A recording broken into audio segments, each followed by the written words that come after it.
from the book of Judges, so this is their fault. Now, Bob Dylan has a Christian album out. I don't know if you were aware of this. I don't even know if you were aware of Bob Dylan at one point claimed to be a Christian. Not so much now, but that's another story for another time. But he claimed to be a Christian for long enough to record an album of Christian songs. And the very first song on that album is called "Gotta Serve Somebody."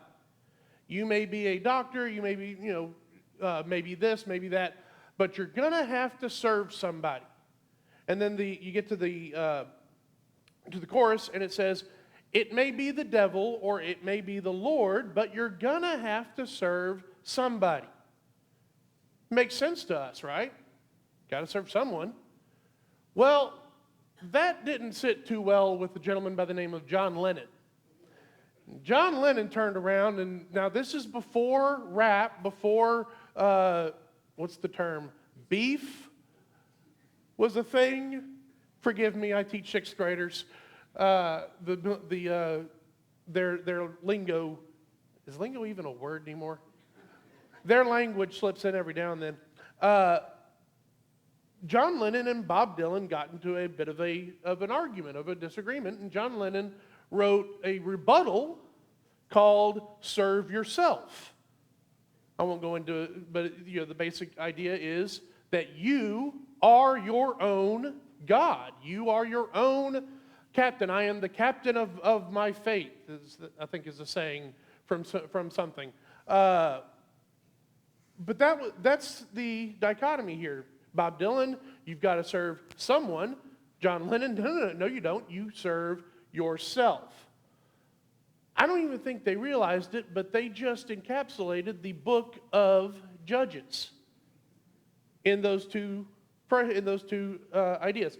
Judges encapsulates a very unique time in the history of Israel. If you want to begin turning in your Bibles to the book of Judges, we're actually going to be in Judges 21, verse 25. We'll get to that in just a moment.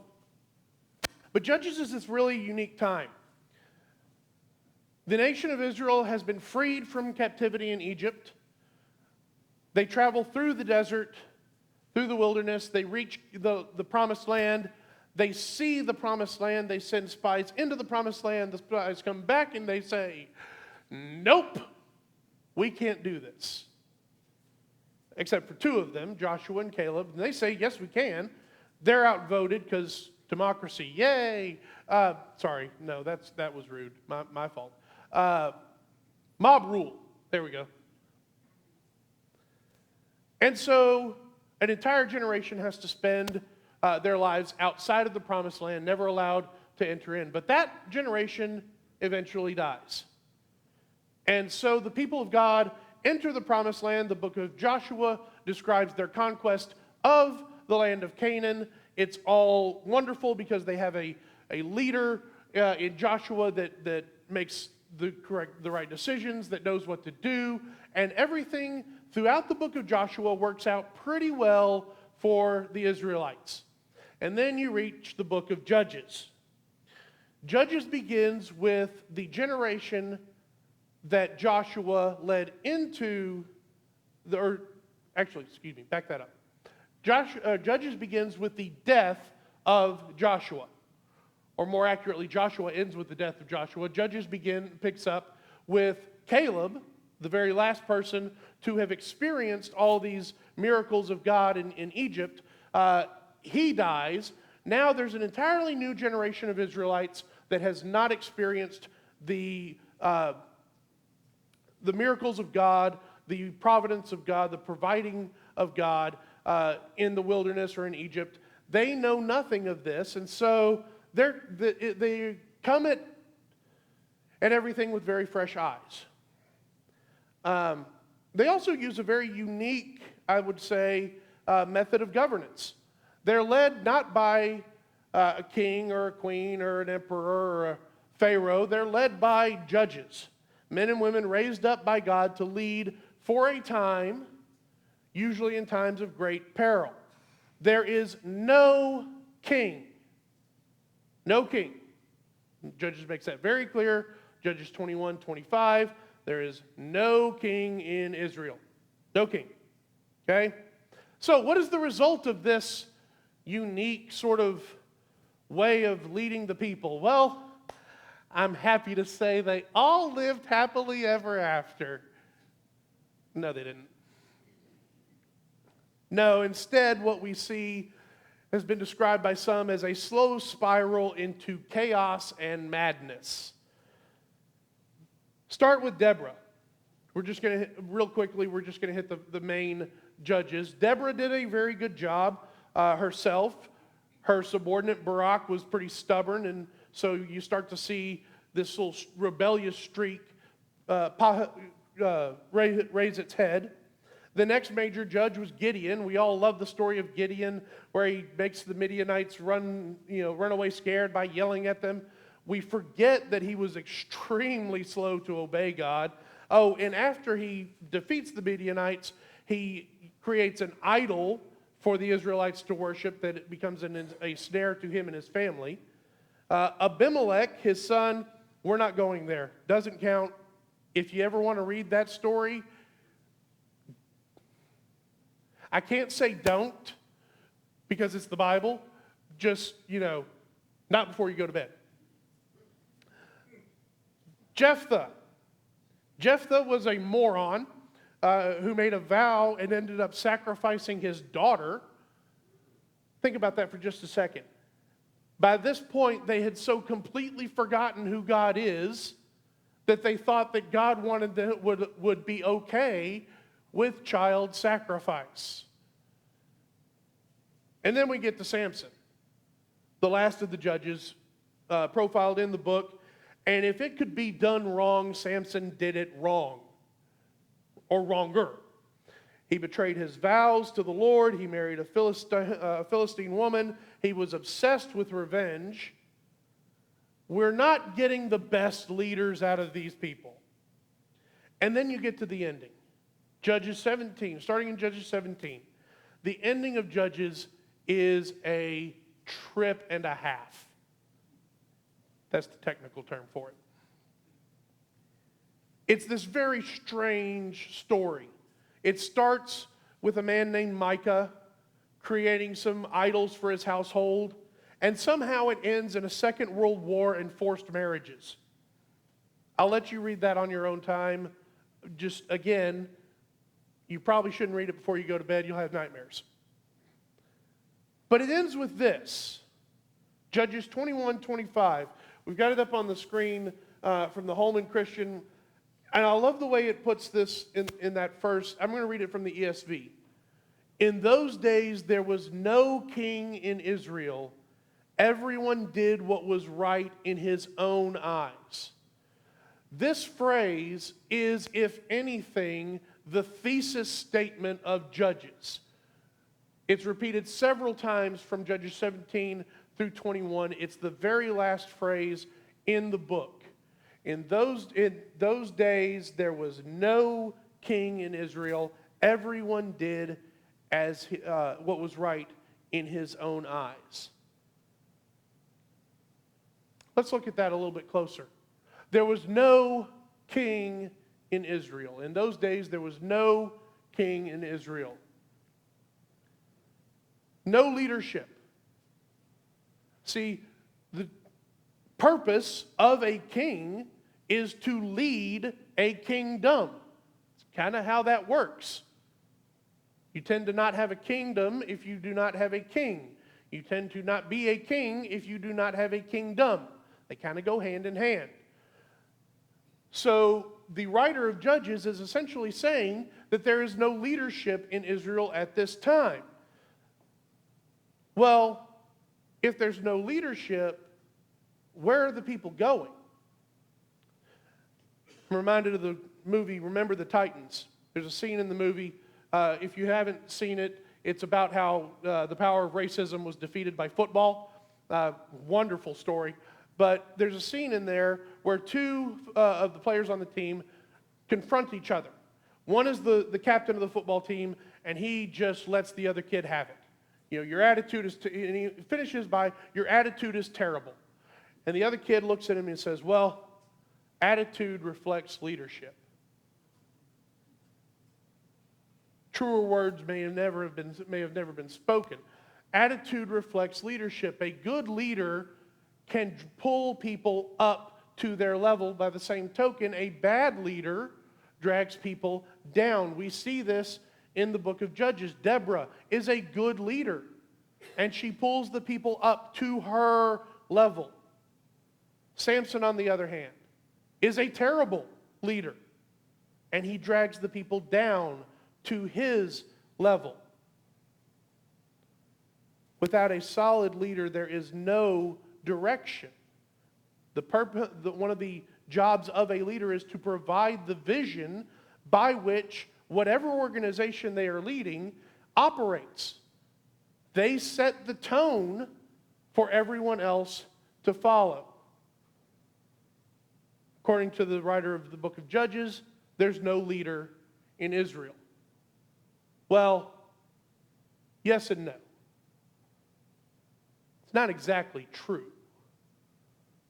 There was no human king in Israel because there was not supposed to be a human king in Israel. See, God was supposed to be the king. If you back up to Exodus chapter 6, verse 7, it says, I will take you as my own people, and I will be your God. Then you will know that I am the Lord your God who brought you out from under the yoke of the Egyptians. The point of the nation of Israel was to show what a nation could be if that nation followed the one true God. Not a God of their own making, not a God carved out of wood or chiseled out of stone, a God that could not interact, a God that could not speak, a God that could not save them, but a God that knew them, that created them, that defined them. What if that God was the king? What would that nation look like? See, the problem isn't that there is no king in Israel. It's that the people do not recognize their king. They've got it conflated. So what does that mean to us? What's the point of this? Well, today I submit that there are one of two problems, or maybe both problems. One, there is no king today. Everyone does as they see fit. There is no standard. We spoke about this a few Wednesdays ago. The moral argument for the existence of God. You're a good person, okay? Good by whose standard?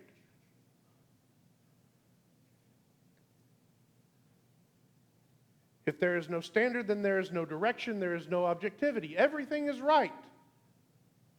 Well, if everything is right, then also, what's wrong? Nothing? Well, that doesn't work. We can look around the world today and see that there's plenty of wrong.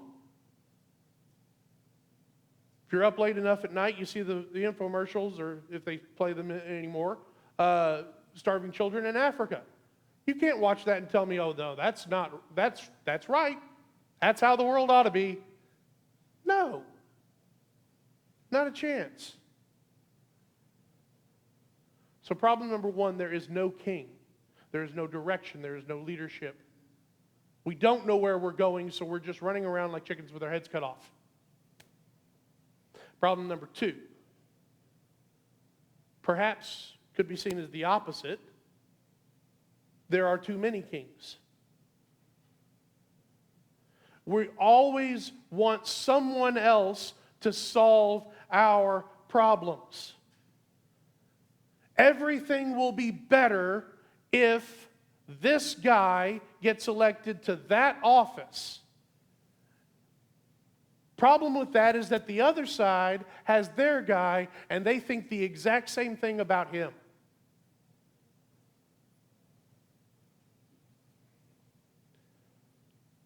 If only we had a leader, the right leader. Everything would be perfect. What we end up with there is, well, essentially the blind leading the blind. I don't want to get political, but I think that I can confidently say this, and you would agree. People are stupid.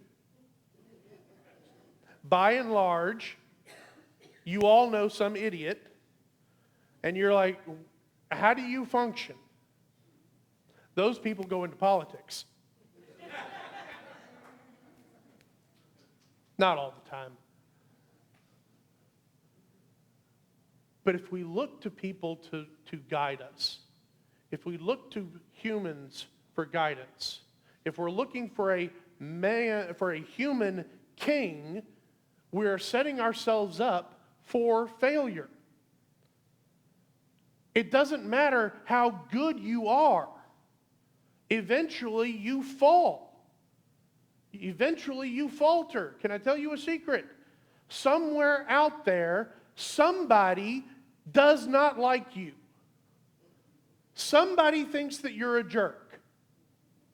I don't know who they are. You may not know who they are. But somebody thinks that you're a jerk. I worked at Target years and years and years ago, and I still remember this. It was Christmas.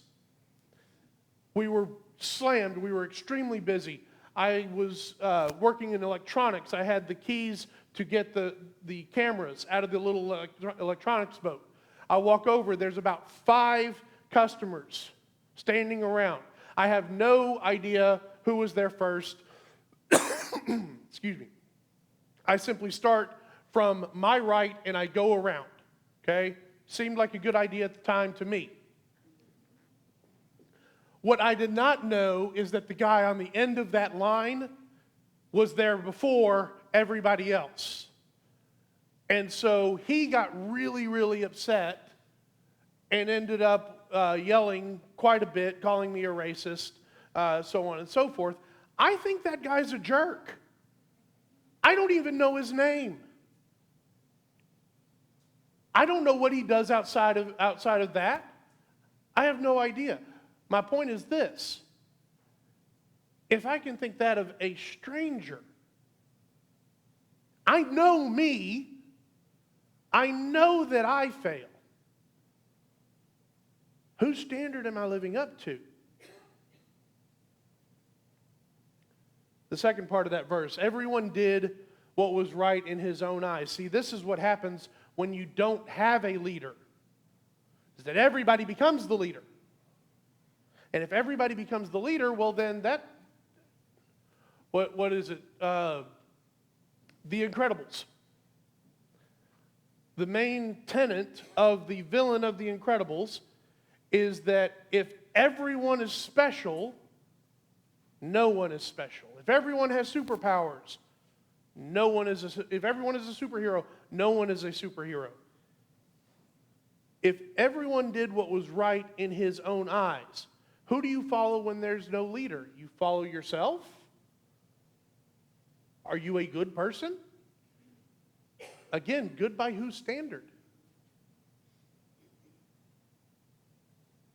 The result of this, well, we don't have to wonder about it. The result is made very, very clear in the rest of the book of Judges. Injustice. Judges 18:25.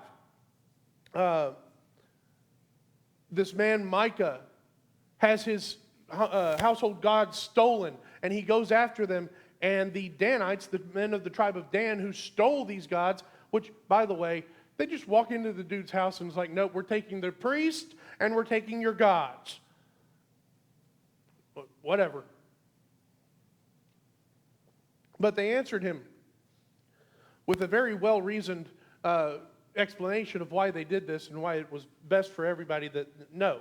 They said, don't argue with us or some hot-tempered men will attack you and you and your family will lose your lives. There's no justice. What is their answer? Their answer is violence. Judges 19.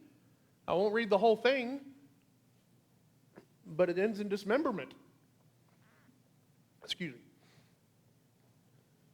Judges itself ends in a civil war, which, by the way, is the second civil war of the book. One book. Excuse me. When there is no king, everyone becomes their own king. That doesn't work. We need a better king. We need to recognize our king. This is what the people of Israel needed to recognize. See, the story picks up in 1 Samuel. 1 Samuel chapter 8, verses 4 and 5. So all the elders of Israel gathered together and came to Samuel at Ramah. They said to him, "You are old, and your sons do not walk in your ways. Now appoint a king to lead us, such as all the other nations have." The people want a king. They wanted this back at the end of Judges. The writer of Judges makes that pretty clear. The people want a king. But why? Why do they want a king? Well, they want a king because that's what everybody else has. Now say it with me, those of you who are parents. If everybody jumped off a bridge, would you jump off too? The people of Israel are like, yes.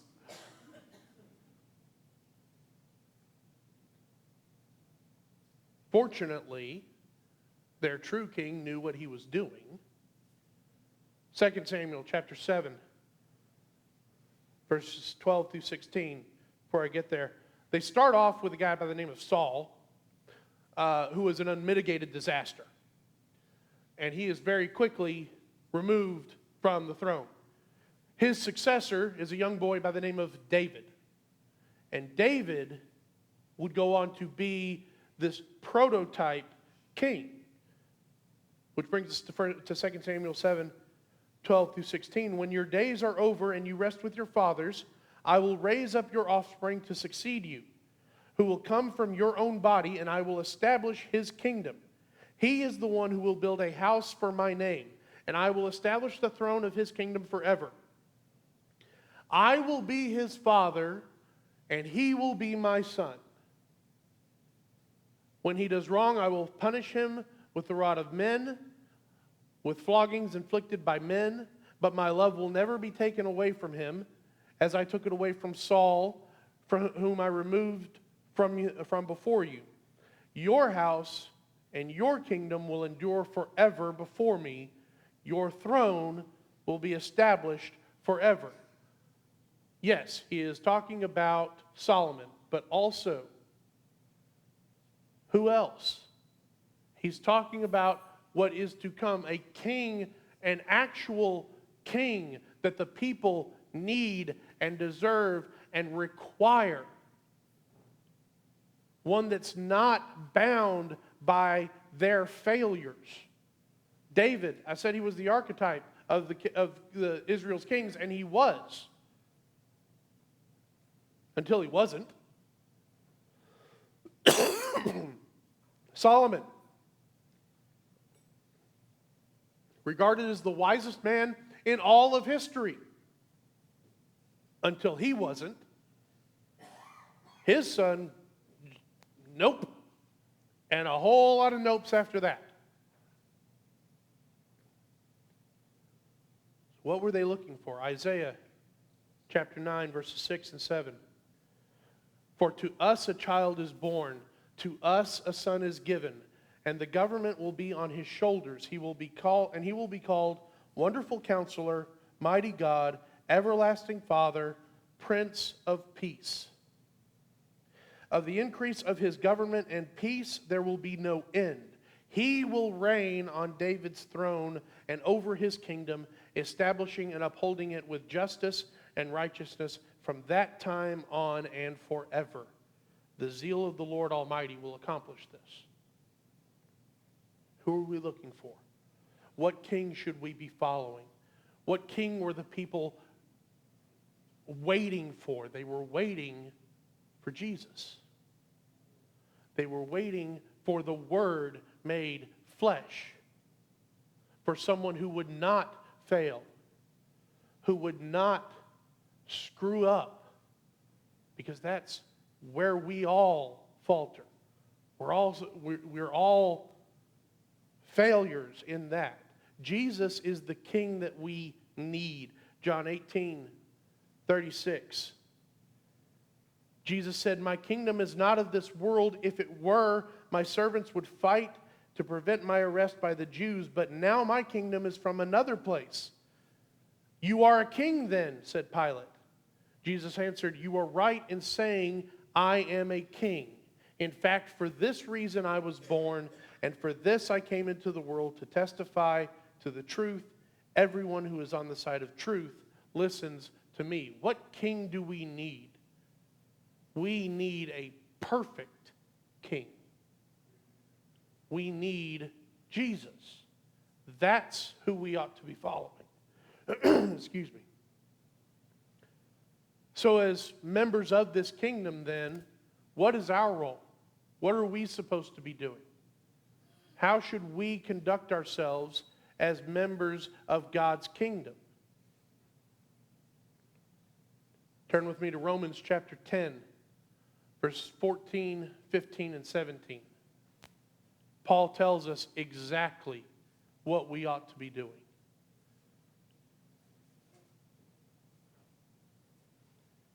How then can they call the one they have not believed in? And how can they believe in the one of whom they have not heard? And how can they hear without someone preaching to them? And how can they preach unless they are sent? As it is written, how beautiful are the feet of those who bring good news. And then skip down to verse 17. Consequently, faith comes from hearing the message, and the message is heard through the word of Christ. What was the point of Matt's sermon last week? I believe it was last week, the Great Commission. What is our purpose as members of the kingdom of God? Is to preach the word. To show others you're lost. You don't know where you're going. Stop following yourself. You don't even know where you're headed. In fact, if you keep following yourself, here, I've got this book called Judges. It'll show you exactly where you're going.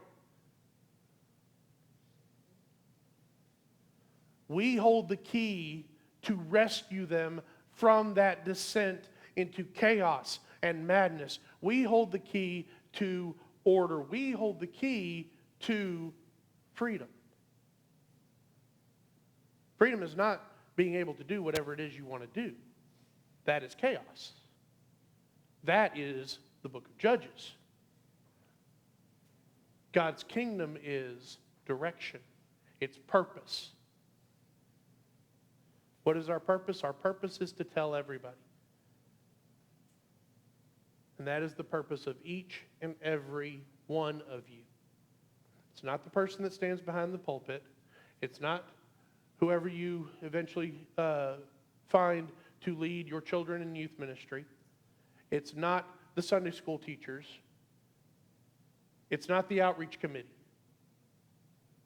It is each and every one of you. That is your purpose. Judges ends in this state of despair. There's no king in Israel, and everyone did as he saw fit. The gospel, on the other hand, ends in hope. We bridge that gap. As Kent and the worship team come up,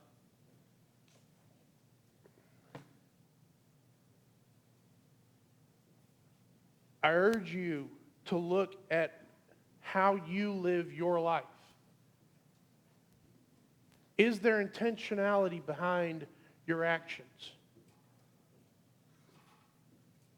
I don't believe that you can accidentally share Jesus. I don't think that's how it works. I think you have to be intentional about it. So I urge you, as we go our separate ways, be intentional about how you represent the kingdom you are a part of. Okay?